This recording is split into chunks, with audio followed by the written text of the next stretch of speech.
Cognition change कर दिए कि नहीं, ऐसा नहीं है कि हर व्यक्ति का मतलब होता है, कभी कभी लोग बिना मतलब के भी काम करते हैं। तो negative thoughts and positive thoughts, ये बिलीफ सिस्टम जो होते हैं हर किसी के पास होता है, लेकिन गलत सिस्टम डेवलप करने से कई बार हम प्रॉब्लम में फंस सकते हैं। तो यही वजह होती है कि ऐसी स्थिति में हम लोग CBT यानी कॉग्निटिव बिहेवियरल अप्रोच यूज करते हैं। सबसे पुरानी अप्रोच है साइको एनालिसिस। साइको एनालिसिस में हम dream analysis, ego defence mechanism and free association, in methods का यूज करते हैं, क्योंकि ये हमें बाद में डिस्क्रिप्टिव पढ़ना है, इसीलिए मैं इसे भी शॉर्ट में ले रही हूँ। और इसमें हम मेनली ये मानते हैं, फ्रॉइड का ये कहना होता है कि the disorder roots is somewhere in the childhood experiences. शुरू के जो 5-6 साल होते हैं उसमें डिसऑर्डर्स के रूट्स छुपे होते हैं, ऐसा फ्रॉइड का मानना था। और कई बार ऐसा भी होता है कि अनकॉन्शियस जो चीजें होती है जो हम सप्रेस करते हैं उसकी वजह से भी डिसऑर्डर हो सकते हैं। तो साइको एनालिसिस में हम एक फ्री एसोसिएशन यूज करके एक ऐसी सिचुएशन डेवलप कर देते हैं जहां पर क्लाइंट जो है वो अपने मन का मतलब मन की सारी बातें कहता है, और हम उसका विश्लेषण करके वो कारण क्या है जो बीमारी को या रोग को एक्टिवेट कर रहा है वो हम वहां से फाइंड आउट करते हैं। तो psycho analysis simply means analysis of mind, और इसके लिए free association, dream analysis methods का हम यूज करते हैं। साइको एनालिसिस में ट्रांसफरेंस एंड काउंटर ट्रांसफरेंस होते हैं, which I have explained you earlier, कि कभी पेशेंट उसके पीछे थेरेपिस्ट के लिए कुछ चीजें डेवलप कर सकता है और थेरेपी छोड़ना नहीं चाहता, और कभी थेरेपिस्ट भी अपनी पर्सनल लाइफ के किसी कैरेक्टर को इसमें अज्यूम कर सकता है और थेरेपी बंद करना नहीं चाहता। Then we have behavioral approach, which is used majorly for repairing our behaviors or changing our behaviors. Mainly it is used for children, but nowadays it is also used for adults also. कैसे? जैसे smoking, drug addiction, these are the wrong behaviors which we have learned from our society or our colleagues or our, we can say कि कई बार संगी साथी और माहौल अच्छा नहीं होने से भी हम सीख लेते हैं। So these are all question of habits. तो हैबिट्स और ये सारी चीजें और ये सब होने की वजह से हमें एक समय हो जाते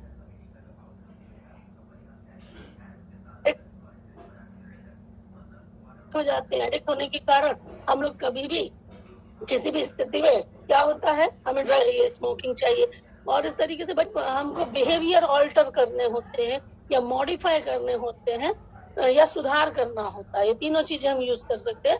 Then we use behavioral therapy. It has many techniques. Systematic desensitization is used to reduce anxiety and tension. Then we have token economy, which is used for promoting good behaviors in the client. Then we have modeling, कि कई बार किसी चीज को लेकर हम wrong behaviour जब develop कर लेते हैं तो जो मॉडल्स हैं उनके थ्रू हम राइट बिहेवियर, एप्रोप्रिएट बिहेवियर उसके सामने कराते हैं और वो कॉपी करता है। Then we have we can say उसमें एक फ्लडिंग भी है कि कई बार हम लोग फ्लडिंग यानी बार बार ऐसी सिचुएशन का उसको एक्सपोजर कराते हैं जिससे वो डरता है या टेंशन होती है, धीरे धीरे उसका वो डर खत्म हो जाता है।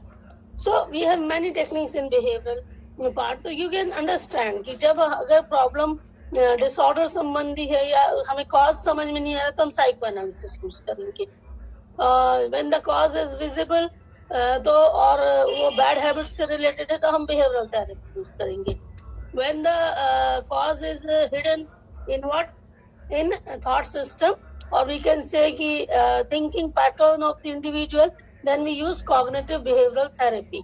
वहां पर हम क्वेश्चनिंग के माध्यम से उनकी जो थिंकिंग है उसको ऑल्टर करने की कोशिश करते हैं कि ये जो आप सोच रहे हैं इसके पीछे के रीजंस क्या हैं, और फिर वो सोचता है कि शायद ये थिंकिंग मैंने गलत रूप से डेवलप कर ली, और देन वो अपनी जो थिंकिंग को ऑल्टर करते हैं। इसी से जुड़ी हुई एक थेरेपी है जो है rational emotive behavioural therapy. Rational emotive behavioural therapy emotions के साथ जुड़ी हुई है। इसमें ये कहते हैं कि हमारे जो इमोशंस एक्सप्रेस होते हैं, कौन सी परिस्थिति में कौन से इमोशन एक्सप्रेस करना, ये आपको और मुझे मालूम होता है, और उसके पीछे का लॉजिक भी मालूम होता है। बिना वजह रोना, बिना वजह हंसना, बिना वजह डरना, these are irrational emotive behavior. And then we do just one thing, what we have to repair our emotional reactions.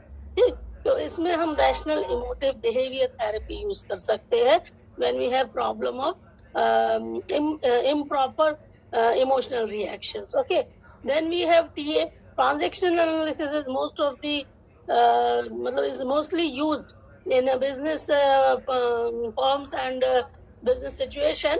और इसमें एक वजह है कि इसमें हम जो हमारे ट्रांजैक्शंस होते हैं, एक्चुअली हमारे कम्युनिकेशन और ट्रांजैक्शन प्रॉपर नहीं होने से भी कई बार प्रॉब्लम्स इमर्ज होती है. जैसे man to man, adult to adult बात करेगा तो प्रॉब्लम उतनी नहीं होगी, बट अगर आप एक एडल्ट को चाइल्ड समझ के एडल्ट की तरह आप बिहेव करोगे, इसमें 3 स्टेट है, एडल्ट, पेरेंट एंड चाइल्ड. हम में तीन अवस्थाएं होती है. जब हम बच्चों के साथ मौज मस्ती करते हैं तो हम चाइल्ड स्टेट में. जब हम एक अभी हम आप बैठे हुए तो we are in adult state. लेकिन अगर मैं आपको बेवजह डांटने लगूं तो मैं पेरेंट स्टेट में पहुंच जाऊंगी और आप कौन सी ऑटोमेटिकली कहाँ चले जाओगे, चाइल्ड स्टेट. फिर आपको क्या लगेगा, अरे मैडम बताओ बिना वजह ज्यादा ही बड़प्पन बता रही है, राइट. इसी तरीके से बच्चों के भी मन में आता है. कभी कभी बच्चे भी समझदारी की बात कर सकते हैं, बट व्हाट वी थिंक ये छोटे हैं. मगर सिर्फ ये बच्चों का सवाल नहीं है, बड़ों में भी ऐसा होता है कि कई बार कोई बचकाना बिहेवियर करता है तो हम पेरेंट स्टेट में आ जाते हैं. वहां थूको मत, वहां कचरा मत फेंको, this is parent state, right. तो ये जब स्टेट प्रॉपर बैलेंस में चलती हैं तो सिचुएशन सही रहती है. लेकिन ये स्टेट्स का अगर बैलेंस बिगड़ गया या कंपैटिबिलिटी नहीं है तो कई बार प्रॉब्लम्स इमर्ज होती हैं. तो ये ऐसी कुछ टेक्निक्स हैं जो हम लोग यूज करते हैं. बिहेवियर मॉडिफिकेशन से लेकर हम लोग इसमें आते हैं. और उसके बाद जो कुछ लेटेस्ट भी टेक्निक है, जैसे आर्ट थेरेपी है, ड्रामा थेरेपी है, जो कई बार जो सब्जेक्ट है, ये क्लाइंट है, इनकी जो हिडन थॉट्स है उनको बाहर लाने के लिए यूज की जाती है. और आर्ट्स ये पीस या उनके एक्टिंग या उनके जो भी बोलते हैं, अपन बोल सकते हैं, उनके एक्सप्रेशन के माध्यम से हमें पता चलता है कि वो किस तरीके की प्रॉब्लम फेस कर रहे हैं.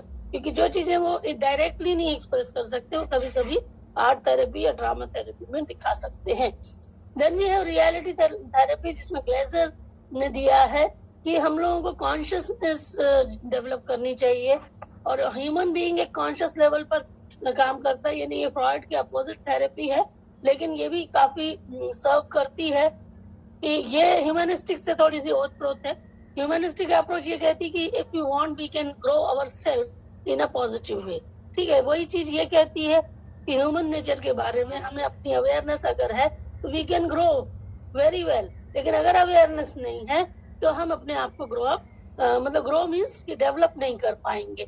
और इसीलिए ये फोर्स सब में होता है, फिजिकली भी और साइकोलॉजिकली भी. लेकिन होता क्या है, हम लोग इसको यूज नहीं करते. इसमें बिलोंगिंग, पावर, फ्रीडम, फन की इन्होंने बात की है. इस थेरेपी में हम उनको टीच करके उसको कुछ मेथड्स के थ्रू उसको अवेयरनेस या कॉन्शियसनेस डेवलप करने की कोशिश करते हैं. बाय दैट ही और शी कैन नो हिम और हर वेरी वेल, और उसके बाद वो अपने आप को ग्रो कर सके. उसके बाद कुछ थेरेपी है humanistic therapy which also focused on human growth. Maslow का नाम सुना होगा. Rogers is mostly known in the humanistic psychology. मानव होने के नाते हम एक जगह पर थमते नहीं है, हमें आगे जाना होता है. तो रॉजर्स का ऐसे कहना है कि हमारा एक रियल सेल्फ होता है जो हम अभी हैं, और एक आइडियल सेल्फ होता है जो हम what we should like to be, मतलब हम क्या बनना चाहते हैं. और हमारा पूरा सफर बीइंग और टू बी के बीच में चलता रहता है. हम जब हम स्टूडेंट थे तो हमें टीचर बनना था, आज हम टीचर हैं तो हमें प्रोफेसर बनना है, प्रोफेसर बन जाएंगे तो कुछ और बनना रहेगा, राइट. तो ये पूरा जो सफर होता है अपनी ग्रोथ को लेकर चलता है. और ये ग्रोथ जब होती है, अगर इसमें अड़चनी आती है या हम अपनी ग्रोथ को सही ढंग से नहीं कर पाते हैं तो हम ह्यूमनिस्टिक थेरेपी का यूज करते हैं. इसकी रिस्ट्रिक्शंस है कि ये बच्चों के साथ यूज नहीं हो सकता, बहुत बूढ़े या अपराधियों के साथ यूज नहीं कर सकते, क्योंकि जो लोग अपने बारे में अवेयर हैं और बात कर सकते हैं और mature enough to deal with the therapist, उन्हीं लोगों के साथ हम ह्यूमनिस्टिक थेरेपी यूज करते हैं. इसमें दूसरी थेरेपी जो ह्यूमनिस्टिक की है वो मॉस्लो की है, जो मैंने बताया था सेल्फ एक्चुअलाइजेशन पर फोकस करती है. सेल्फ एक्चुअलाइजेशन का मतलब वास्तव में वह कर पाना जिसको करने की कैपेसिटी या पोटेंशियल आपके अंदर है, और इसको करते हुए किसी से भी डरना नहीं, किसी की भी परवाह नहीं करना। जैसे सचिन तेंदुलकर क्रिकेट खेलना था, उनमें वो पोटेंशियल था, उन्होंने अपने पोटेंशियल को रियलाइज किया। Lata Mangeshkar, she has the potential to singing और she has utilize her potential. उसी तरीके से लाइफ में भी बहुत सारे लोग होते हैं कि कोई बहुत अच्छा टीचर हो सकता है, कोई बहुत अच्छा डॉक्टर हो सकता है, और फिर अगर उसने ये कहा कि अरे मैं तो बनना चाहता हूँ इंजीनियर, समझ जाइए कि वो सेल्फ एक्चुअलाइज नहीं है। सेल्फ एक्चुअलाइज वही होते हैं वो जो वही करते हैं जो वो करना चाहते हैं और उसको करने का पोटेंशियल उनमें होता है, तभी वो कर पाते हैं। तो ये सेल्फ एक्चुअलाइजेशन यानी वास्तव में वह बनना जो आप बनना चाहते हो, इट गिव्स इमेंस प्लेजर। और मॉस्लो की थ्योरी में कहा जाता है कि लगभग 60% लोग इस तक पहुंचते हैं, 40% लोग इसमें से बाहर होते हैं। वो जिंदगी भर वो करते रहते हैं जो वो करना नहीं चाहते थे या सिचुएशन ने उनपे इम्पोज कर दिया। Then we have ethics in counseling, last section, unit 4. Ethics मतलब जब भी आप किसी प्रोफेशनल फील्ड में काम करते हैं तो कुछ ethical codes होते हैं which we have to follow, and that is why ACA, American Counseling Association, has developed some code of ethics. This you can read out by yourself also. I am just telling the area. Ethical principles are there, confidentiality होनी चाहिए, मैंने आपको उस दिन भी कहा था, and हमें जो है रिस्पेक्ट देना चाहिए। ये सारे जो इथिकल प्रिंसिपल्स तो हमें फॉलो करने ही हैं। उसके अलावा इथिकल कोड में 8 मेन सेक्शंस है। काउंसलिंग रिलेशनशिप को लेकर है कि हम अपना पर्सनल कुछ भी उसमें यूज नहीं करेंगे, और the counselling relationship should be purely professional. Section B में कॉन्फिडेंशियलिटी यानी कंडीशन से प्रिविलेज कम्युनिकेशन एंड प्राइवेसी, जो मैंने कहा ना, रिस्पेक्ट दीजिए, प्रिविलेज कम्युनिकेशन, उसको प्राइवेसी चाहिए। तीसरा है प्रोफेशनल रिस्पॉन्सिबिलिटी। आप एक काउंसलर के तौर पर आपकी कुछ रिस्पॉन्सिबिलिटी होती है काउंसलिंग फील्ड के प्रति, उसको आप अच्छी तरीके से निभाइए। साथ ही साथ अपने को अपडेट रखिए, एडवांसमेंट और बाकी चीजों पर ध्यान दीजिए। देन रिलेशन, जैसे रेफर भी कर रहे हैं तो हम क्लाइंट की कंसर्न से ही रेफर करें। Then relationship with other professionals, यानी थेरेपिस्ट है, आपके साइकियाट्रिस्ट है, साइकोलॉजिस्ट है, इनके साथ भी अच्छी रिलेशनशिप हमको रखनी होती है। और इसमें पैरेलल रिलेशनशिप है, कमीशन वाइज बेस्ड रिलेशनशिप नहीं होती, मैं अपने भेजूंगा तुम अपने भेजना। ये पूरी तरीके से एथिकल होती है। अगर जरूरत है तभी हम अदर प्रोफेशनल्स को केसेस फॉरवर्ड करते हैं। फिर है इवैल्यूएशन, असेसमेंट एंड इंटरप्रिटेशन, ये भी हमें आना चाहिए। इवैल्यूएशन, असेसमेंट और इंटरप्रिटेशन, यानी अगर हमने टेस्ट किया है या कुछ मेथड्स अप्लाई किए हैं और क्लाइंट को इवैल्यूएट किया है, असेस किया है, तो उसका इंटरप्रिटेशन भी प्रॉपर होना चाहिए, बायस नहीं होना चाहिए। या हमें अच्छा लग रहा था हम सब पॉजिटिव बता। फिर है रिसर्च एंड पब्लिकेशन, क्लाइंट के साथ जो हमारे एक्सपीरियंसेस है उसके बेस पे कभी कभी कुछ कॉमन ओपिनियंस या कॉमन हाइपोथेसिस हम बनाकर उसका पेपर वगैरह पब्लिश कर सकते हैं, पर please don't use the name of the client, ठीक है, जस्ट यूज केस। और पब्लिकेशन भी करना जरूरी होता है टाइम टू टाइम। सो हम लोग अपने जो भी पेपर्स वगैरह पब्लिश कर सकते हैं, रिसर्च कर सकते हैं कि हमने 50 क्लाइंट को रिसर्च किया तो उसमें कितने क्लाइंट कौन से डिसऑर्डर से या कौन से सिम्टम से ज्यादा पीड़ित मिले, और कौन से लोगों में कौन से सिम्टम। आप देखते होंगे ना पेपर में आता है कई बार कि मोबाइल एडिक्शन इतने लोगों में हो गया है, मानसिक रोग इतने लोगों में बढ़ते जा रहे हैं, ये रिसर्चेस हैं। So you can also conduct these researches on your own level. Then last, resolving ethical issues. If some ethical issues are there, then you can go for the resolution of these issues on the level of yourself. इसके लिए generally हमें किसी, अगर counsellor को ही किसी बाहर के लोग की जरूरत पड़ गई तो काउंसलिंग करने का कोई भी फायदा नहीं है। एंड दैट इज वाई कि हम लोग ये कोशिश करते हैं कि जो काउंसलिंग है वो एक अच्छी कंडीशन में प्रोसीड करे और बहुत अच्छी तरीके से ये आगे बढ़े, और इसके लिए हम ये सारी चीजें फॉलो करना जरूरी है। तो this is completion of your first block which 4 units.